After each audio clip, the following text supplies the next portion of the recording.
Eita, arbitragem brasileira, hein? A arbitragem brasileira é ridícula, velho. A arbitragem brasileira é patética.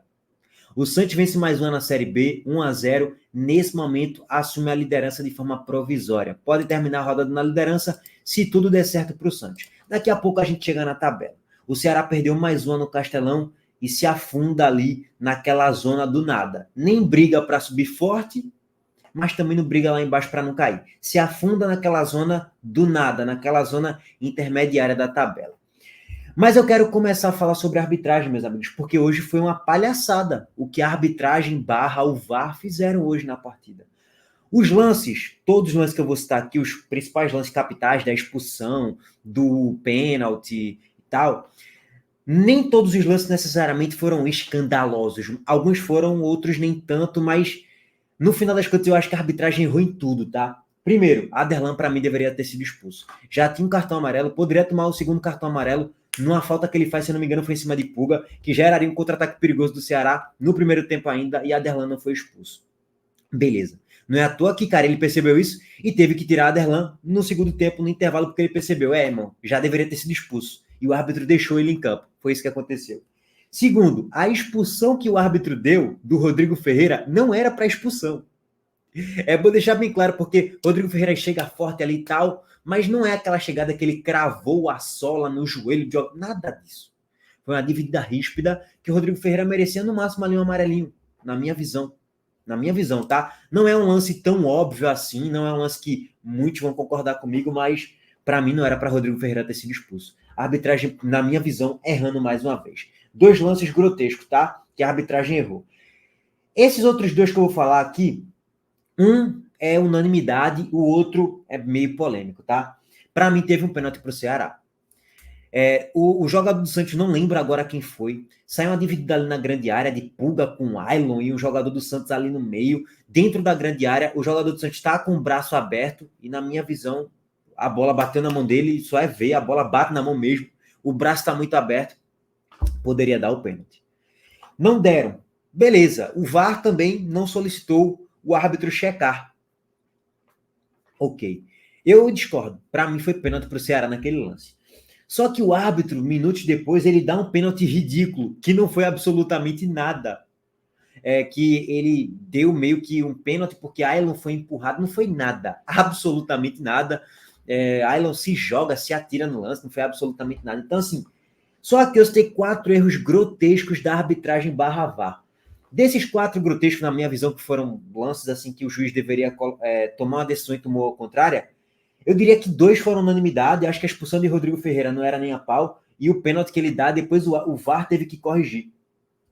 E para mim teve o pênalti no Ceará.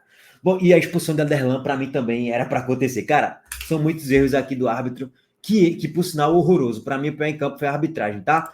Mas vamos agora passar para o gol. Eu sei que o que eu acabei de falar, uma parte da torcida do Santos vai me detonar, uma parte da torcida do Ceará talvez me detone. É apenas a minha visão do que eu vi do jogo. Óbvio. Ah, você pode discordar, não tem problema nenhum. Tá aqui os comentários para você falar. Porra, eu discordo de você nesse lance, por isso, por aquilo. Beleza. Eu achei, pelo menos nesse lance capitais, que o árbitro errou demais, tá? É o seguinte, vamos agora passar para o gol da partida, né? Só teve um. Otero de falta no primeiro tempo ainda. Otero, que é um jogador que tem uma cobrança de falta muito aperfeiçoada, cobrança de falta venenosa. Richard não foi bem no lance. Richard aceitou. A falta foi de longe, beleza que foi uma falta bem batida, no canto forte, mas Richard poderia ter feito uma boa defesa, e tá aqui a comemoração de Otero para a torcida do Santos, lá no Castelão, ainda no início do primeiro tempo. O Santos, ele abre o placar na partida, tá? E ainda provocou ali o Fortaleza na comemoração. Meus amigos, é o seguinte, o primeiro tempo, ele foi um primeiro tempo que o Ceará ele teve um pouquinho mais de volume de jogo, teve um pouquinho mais de controle territorial, teve um pouquinho mais de posse de bola e tal, e tudo isso é verdade. O Gabriel Brazão, no primeiro tempo, na minha visão, foi o melhor em campo, se a gente analisar aqui a estatística e tal. Para mim, o Gabriel Brazão fez uma ótima partida, tá? Principalmente no primeiro tempo.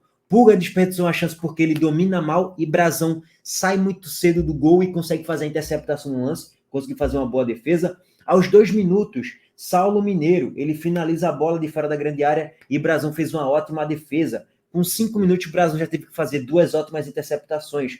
E aos 50 do primeiro tempo, uma cobrança ali de falta do Ceará e a bola sobra para Saulo Mineiro. Na grande área ele finaliza e o Brasil faz mais uma boa defesa. Tirando isso, o que é que o Ceará fez? Quase que mais nada no jogo todo, tá? O segundo tempo eu diria que foi uma vergonha do Ceará. Um time que não produziu absolutamente nada, mesmo com um homem a mais ali a partir dos 20 minutos do segundo tempo. Era um time que sobrevivia de finalizações de fora da grande área e só. E a maioria das vezes finalizações sem perigo quase que algum. Então me espantou como esse Ceará hoje foi um bando em campo na reta final do segundo tempo e o Santos conseguiu neutralizar quase que todas as jogadas. Defensivamente o Santos fez uma ótima partida. Então o segundo tempo em si, sonolento, chato, um jogo que ficou muito picotado por faltas, por lesões, um jogo muito truncado, batalhado, mas com poucas chances claras no segundo tempo. Segundo tempo horroroso. E quem criou a principal chance de gol no segundo tempo foi o Santos, com 9 minutos. Que Gil no bate e rebate ali na grande área, na cobrança de escanteio, ele cara a cara com o Richard finaliza ali de tapinha no pé direito, o Richard consegue fazer uma boa defesa. E só foi isso o segundo tempo, tá? Não tem mais nada também. O primeiro tempo, só para pegar o ponto de vista do Santos, a gente criou algumas oportunidades. Teve a cobrança de falta de Otério, muito bem batida por sinal. O Matheus Bahia, para mim, um dos piores em campo, tá? Errando na saída de jogo, entregando paçoca, no ataque, cruzando bolas erradas, finalizando errado. Assim, Matheus Bahia fez uma partida horrível na minha visão, lá atrás esquerdo do Bahia. E ele entregou 2 vezes a paçoca ali aos 10 minutos. E Juliano finaliza, o Richard faz uma boa defesa e no rebote sem goleiro, Juliano finaliza a bola para fora. Chance clara criada do Santos na entregada de paçoca de Matheus Bahia, e Juliano perdeu 2 vezes o gol consecutivamente. Teve o gol de Otero de falta, e foi isso também, não tem muito mais coisa do que isso não, assim, um jogo, se você analisar como entretenimento ruim, chato, preguiçoso, sonolento, mas a torcida do Santos não tá nem aí para entretenimento, a torcida do Santos quer 3 pontos na conta. Se você analisar aqui, ó, 21 finalizações a 9, mas quantas defesas o goleiro Gabriel Brazão fez? 5 apenas. O Ceará, a maioria das finalizações para fora e sem perigo, inclusive, tá? E de chances perigosas, 2, 3 ali no máximo na partida. E no segundo tempo, nenhuma, tá? Ó, inclusive eu tirei um soninho ali durante 5 minutos do segundo tempo, de tão ruim que tava a partida. Eu tirei um cochilinho porque eu não aguentei, não consegui sobreviver a um jogo tão ruim como foi o de hoje, tá? Meus amigos, é o seguinte, vamos pegar aqui agora a tabela de classificação. O Santos, nesse momento, é o líder com 25 pontos, com 2 pontos a mais do que o Avaí, que tem 23, um jogo a menos. O América Mineiro com 22, o Operário com 22. Vem Goiás, Vila, Sport, Coritiba, Mirassol e Ceará em 10º. O Ceará, que tem 14 jogos já, pode perder posição para o Novo Horizontino, pode perder posição para a Ponte Preta, dependendo aqui como é que termina o jogo da Ponte, né? Mas não, acho que a Ponte igualaria a pontuação só. Mas pode perder posição para o Botafogo de São Paulo? Pode perder.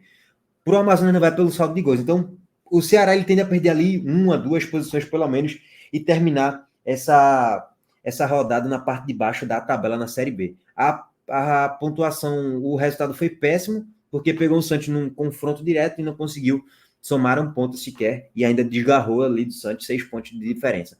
Para o Santos, o resultado foi fenomenal, fora de casa vencer é sempre importante, independente do desempenho, o resultado em si foi bom. E para mim o Santos, dentro das suas limitações, fez um jogo competente que, no detalhe ali, conseguiu ser mais eficiente e vencer o jogo com a cobrança de falta de Otero, tá, meus amigos? Bom, régua passada aqui na Série B, rapidamente, vamos complementar a informação agora, pegando o ponto de vista do esporte. O resultado do Santos não foi bom, porque o Santos já estava no G4, e ver times do G4 vencer não é muito bom, ainda mais fora de casa. O resultado foi péssimo para o esporte, mas o esporte é que faça seu papel e que vença do Guarani fora de casa. Tem que vencer de todo jeito, tá? A informação é a seguinte: Esteban Pavês tem uma multa rescisória de $800 mil, 4,3 milhões de reais. Além do Sport, Fortaleza também tem interesse na contratação do volante. E tem até informação publicada lá no portal do ADN Sports. Mas é o seguinte, segundo a apuração deles, a intenção do Esteban Pavês é continuar no Colo-Colo, não é sair para nenhum clube do Brasil. Então, aparentemente, o Esteban Pavês não vem para o Sport, essa informação atualizada aí nas últimas horas. Meus amigos, é o seguinte, 4,3 milhões de reais para um volante de 34 anos, me perdoem, tá, gente? Eu não faria isso nem a pau. E eu vou falar agora de forma leiga, parcialmente. Eu não acompanhei muito o jogador no recorte recente, mas ele não é o supra-sumo da volância. Com 4,3 milhões de reais, dá para trazer 2 bons jogadores. Dá para trazer até um ponta. Então, acho que pagar 4,3 milhões de reais para uma multa de um cara, de um volante de 34 anos, que não é um Anselmo da vida, que não é um Charles da vida, não vale. Tá muito caro. para você tirar um jogador desse por 4,3 milhões de reais. Eu acho que seria um risco absurdo e desnecessário que o Sport correria se fizesse esse tipo de proposta, esse tipo de negociação para pagar multa ou algo do tipo assim. O salário dele não é tão alto, mas a multa é uma loucura na minha visão para pagar. Pega esse valor e dá para gastar em outras posições ou até na mesma posição com uma qualidade maior e um jogador até mais novo. Então, não vejo sentido nenhum gastar toda essa grana no Pavês, tá? Mas essa é a minha opinião. Comenta aí se vocês concordam comigo ou não. Abraço para todos vocês, meus amigos. Estamos de volta aí mais tarde. Deixa o like aqui no vídeo, se inscreva no canal e ative as notificações. Valeu, gente. Tamo junto.